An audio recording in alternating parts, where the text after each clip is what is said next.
অর্থাৎ বসুন্ধরা গ্রুপের নিউজ 24 বাংলাদেশ প্রতিদিন, Kaler Kantho, Daily Sun, T Sports রয়েছে, বাংলা নিউজ রয়েছে, সেখানে কিন্তু আসলে কিছুক্ষণ আগে একটি ব্যাপক হামলা হয়েছে। কিন্তু আপনাদের ছাত্রদের নাম বলা হচ্ছে যে সেখানে ছাত্র হামলা করেছে। আসলে কারা আপনারা সমন্বয়কারী এখানে রয়েছেন, এ বিষয়ে একটু আমাদেরকে বলবেন আর কি। আমরা স্পষ্টভাবে যেটা বলতে চাই, আমরা যারা ছাত্ররা আছি তারা আজকে রংপুরে আমাদের আহত ভাই বোনদেরকে দেখতে এখানে এসেছি। আমরা ছাত্ররা আজকে রংপুরে আছি। যারা ঢাকা শহরে হামলা চালিয়েছে নিউজ 24, কালের কণ্ঠ, বাংলাদেশ প্রতিদিন, এদের সাথে ছাত্রদের কোনো সম্পর্ক নাই। এরা সম্পূর্ণ বহিরাগত সন্ত্রাসী। যে কোনো সন্ত্রাসীদেরকে ছাত্র জনতার সম্মিলিতভাবে প্রতিরোধ করবে। আমি সবার নিকট আহ্বান জানাবো যে তাদেরকে যেন সম্মিলিতভাবে প্রতিরোধ করা হয় এবং তাদেরকে চিহ্নিত করা হয় যে এরা কারা, কেন তারা মিডিয়ার উপর আক্রমণ করবে, মিডিয়ার উপর কেন তারা আক্রমণ করবে, এদেরকে চিহ্নিত করতে হবে।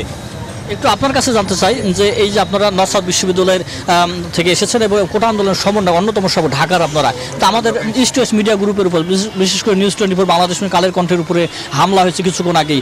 তো এই যে হামলা করা হলো, তো যারা হামলাকারী তারা বলছে তারা আন্দোলনকারী শিক্ষার্থী, আসলে আপনারা তো সমন্বয়, আসলে তারা কারা একটু আমাদের ক্লিয়ার করবেন। আচ্ছা, প্রথমত বিষয় হলো যে আমরা বিগত 7 দিন যাবত বিভিন্ন সরকারি বেসরকারি মেডিকেল কলেজগুলোতে গিয়ে, হসপিটালে গিয়ে যারা অসুস্থ ছিল, মারা গিয়েছে, আহত হয়েছে, তাদের বিষয়গুলোতে আমরা দেখছিলাম এবং তাদেরকে বিভিন্ন সময় আমরা ফান্ড রেজ বা কালেক্ট করে দিচ্ছিলাম।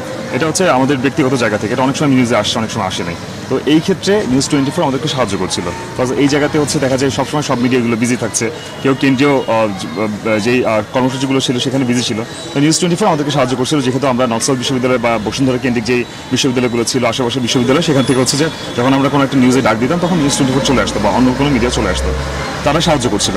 আমাদের আন্দোলন কেন্দ্রিক যত বিষয়গুলো ছিল নিউজ মিডিয়াগুলো যথেষ্ট কভার করার চেষ্টা করেছে, বিশেষ করে নিউজ 24 এবং যমুনা, এই দুটো নিউজ মিডিয়া কভার করার চেষ্টা করেছিল। কিন্তু আজকে যে হামলাটা হলো, আমরা নিজেরা অবাক হয়ে গিয়েছি। কারণ শিক্ষার্থী যদি আন্দোলনকারী হয়ে থাকে বা শিক্ষার্থী যারা এই অন্তর্বর্তীকালীন সরকারের দায়িত্ব তুলে নিয়েছে হাতে, তারা তো প্রশ্নই আসে না যে কোনো মিডিয়ার উপর হামলা করবে। প্রথমত তারা ফ্রিডম অফ স্পিচে বিশ্বাস করে।